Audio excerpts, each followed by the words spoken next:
العميل دايما على حق.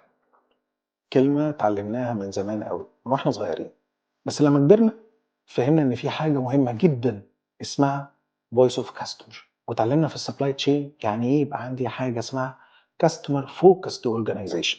at the end انت بتقدم سيرفيس او برودكت، الهدف منه انه يفلفل النيد اللي موجود عند الكاستمر بتاعك.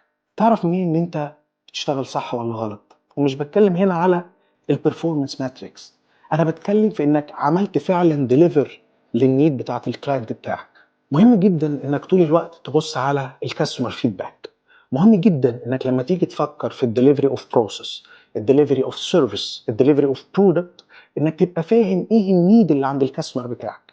كتير كنا نواجه مشاكل والعميل يقول لك الحاجه دي غاليه، انت عملتها لي ليه كده؟ انا ما كنتش محتاج كل اللي انت عملته ده وكلفت نفسك وكلفتني، انا ما كنتش عايز غير دي بس. طب هي دي غلطه العميل ولا غلطتي انا اني لما درت البيزنس بتاعي ما كنتش كاستمر فوكست؟ الكاستمر سنتريك سبلاي تشين مهمه جدا في انك بتحرك كل الاكتيفيتيز بتاعتك بهدف انك تفولفيل الفاليو.